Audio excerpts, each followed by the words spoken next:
தானியேல் அதிகாரம் 4.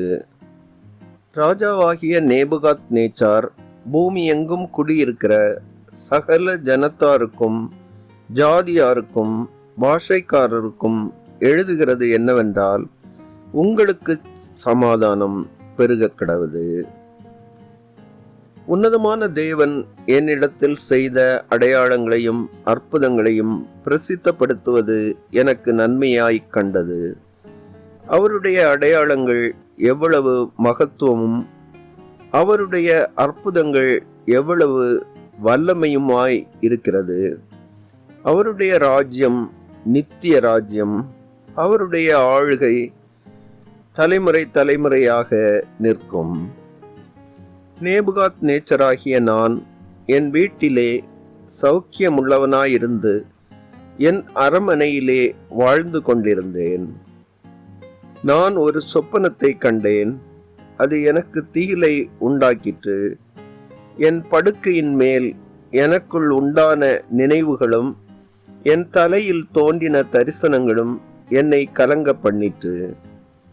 ஆகையால் சொப்பனத்தின் அர்த்தத்தை எனக்கு தெரிவிக்கிறதற்காக பாபிலோன் ஞானிகளை எல்லாம் என்னிடத்தில் கொண்டு வரும்படி கட்டளையிட்டேன்.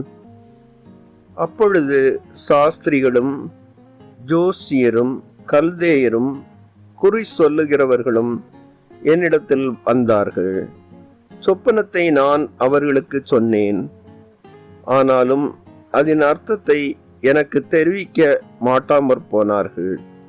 கடைசியிலே என் தேவனுடைய நாமத்தின்படியே பெல்தஷாத்சார் என்னும் பெயரிடப்பட்டு பரிசுத்த தேவர்களின் ஆவியையுடைய தானியேல் என்னிடத்தில் கொண்டு வரப்பட்டான்.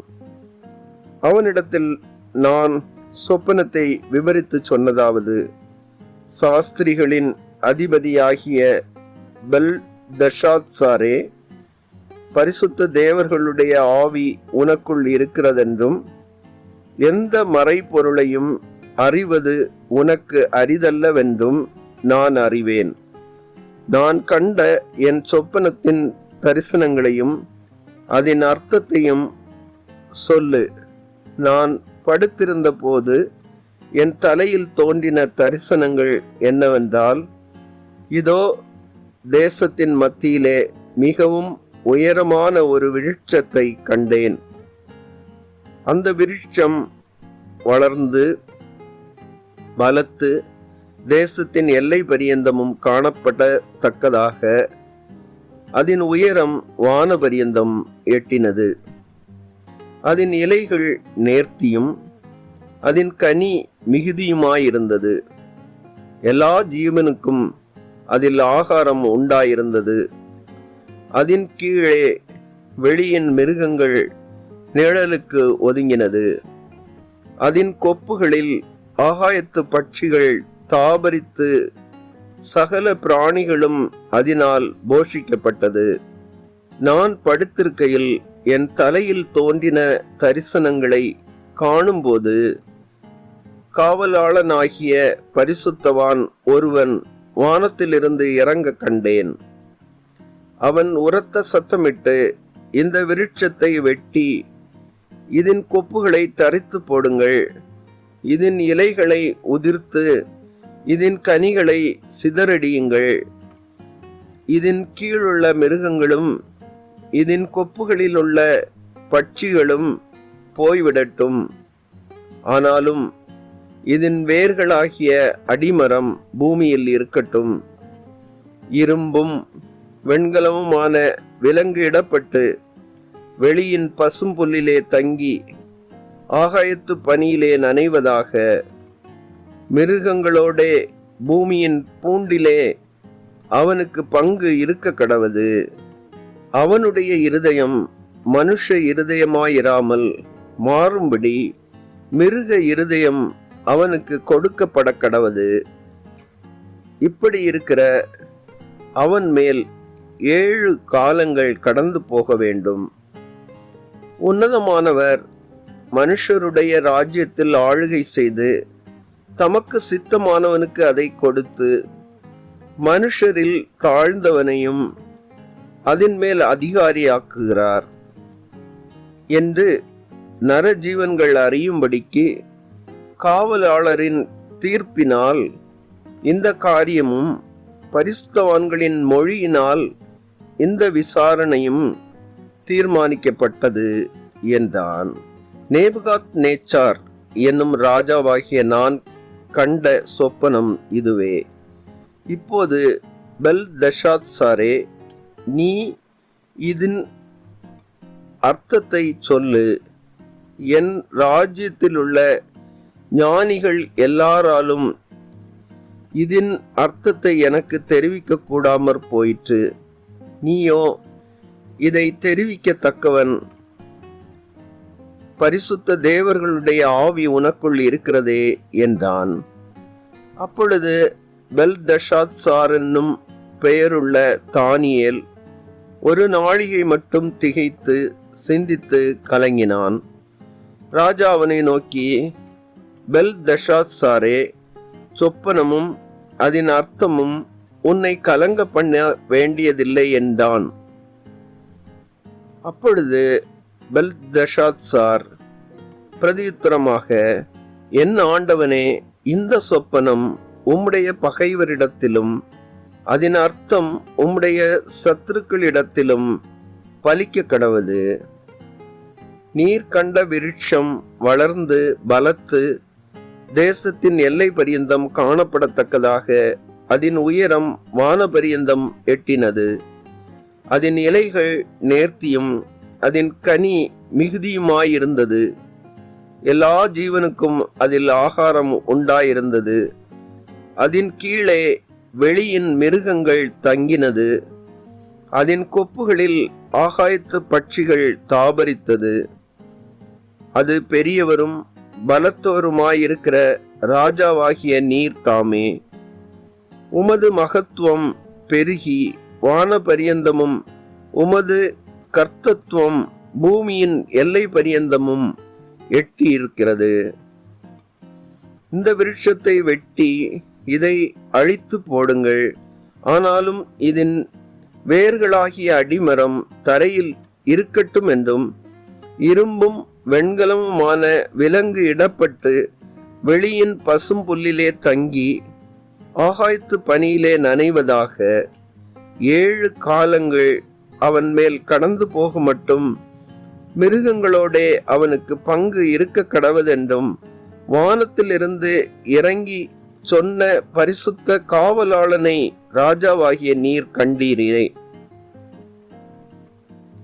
ராஜாவே, அதன் அர்த்தமும் ராஜாவாகிய என் ஆண்டவன் பேரில் வந்த உன்னதமானவருடைய தீர்மானமும் என்னவென்றால், மனுஷரினின்று நீர் தள்ளிவிடப்படுவீர், வெளியின் மிருகங்களோடே சஞ்சரிப்பீர், மாடுகளைப் போல புல்லை மேய்ந்து ஆகாயத்து பனியிலே நனைவீர்.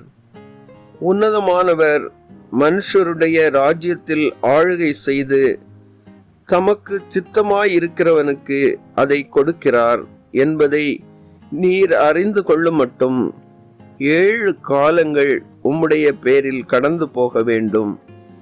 ஆனாலும் விருட்சத்தின் வேர்களாகிய அடிமரம் தரையில் இருக்கட்டும் என்று சொல்லப்பட்டது என்னவென்றால், நீர் பரம அதிகாரத்தை அறிந்த பின் ராஜ்யம் உமக்கு நிலை நிற்கும். ஆகையால் ராஜாவே, நான் சொல்லும் ஆலோசனையை நீர் அங்கீகரித்து கொண்டு நீதியை செய்து உமது பாவங்களையும் சிறுமையானவர்களுக்கு இறங்கி உமது அக்கிரமங்களையும் அகற்றிவிடும். அப்பொழுது உம்முடைய வாழ்வு நீடித்திருக்கலாம் என்றான். இதெல்லாம் ராஜாவாகிய நேபுகாத் நேச்சரின் மேல் வந்தது. 12 மாதம் சென்ற பின்பு ராஜா பாபிலோன் ராஜ்யத்தின் அரமனை மேல் உலாவிக் கொண்டிருக்கும் போது, இது என் வல்லமையின் பராக்கிரமத்தினால் என் மகிமை பிரதாபத்துக்கென்று ராஜ்யத்துக்கு அரமனையாக நான் கட்டின மகா பாபிலோன் அல்லவா என்று சொன்னான். இந்த வார்த்தை ராஜாவின் வாயில் இருக்கும் போதே வானத்திலிருந்து ஒரு சத்தம் உண்டாகி, ராஜாவாகிய நேபுகாத்நேச்சாரே, ராஜபாரம் உன்னை விட்டு நீங்கிற்று. மனுஷரினின்று தள்ளப்படுவாய், வெளியின் மிருகங்களோடே சஞ்சரிப்பாய், மாடுகளைப் போல் புல்லை மேய்வாய். இப்படியே உன்னதமானவர் மனுஷருடைய ராஜ்யத்தில் ஆளுகை செய்து தமக்கு சித்தமாயிருக்கிறவனுக்கு அதை கொடுக்கிறார் என்பதை நீ அறிந்து கொள்ளும் மட்டும் 7 காலங்கள் உன்மேல் கடந்து போகும் என்று உனக்கு சொல்லப்படுகிறது என்று விளம்பினது. அந்நேரமே இந்த வார்த்தை நேபுகாத்நேச்சாரிடத்தில் நிறைவேறிற்று. அவன் மனுஷனினின்று தள்ளப்பட்டு மாடுகளைப் போல் புல்லை மேய்ந்தான். அவனுடைய தலைமயிர் கழுகுடைய இறகுகளைப் போலவும், அவனுடைய நகங்கள் பட்சிகளுடைய நகங்களைப் போலவும் வளருமட்டும் அவன் சரீரம் ஆகாயத்து பனியிலே நனைந்தது. அந்த நாட்கள் சென்ற பின்பு நேபுகாத்நேச்சாராகிய நான் என் கண்களை வானத்துக்கு ஏறெடுத்தேன். என் புத்தி எனக்கு திரும்பி வந்தது. அப்பொழுது நான் உன்னதமானவரை ஸ்தோத்தரித்து என்றென்றைக்கும் ஜீவித்திருக்கிறவரை புகழ்ந்து மகிமைப்படுத்தினேன். அவருடைய கர்த்தத்துவமே நித்திய கர்த்தத்துவம், அவருடைய ராஜ்யமே தலைமுறை தலைமுறையாக நிற்கும். பூமியின் குடிகள் எல்லாம் ஒன்றுமில்லை என்று எண்ணப்படுகிறார்கள். அவர் தமது சித்தத்தின்படியே வானத்தின் சேனையையும் பூமியின் குடிகளையும் நடத்துகிறார். அவருடைய கையை தடுத்து அவரை நோக்கி, என்ன செய்கிறீர் என்று சொல்லத்தக்கவன் ஒருவனும் இல்லை என்றேன். அவ்வேளையில் என் புத்தி எனக்கு திரும்பி வந்தது. என் ராஜ்யபாரத்தின் மேன்மைக்காக என் மகிமையும் என் முகக்களையும் எனக்கு திரும்பி வந்தது. என் மந்திரிமாரும் என் பிரபுக்களும் என்னை தேடி வந்தார்கள். என் ராஜ்யத்திலே நான் ஸ்திரப்படுத்தப்பட்டேன். அதிக மகத்துவமும் எனக்கு கிடைத்தது.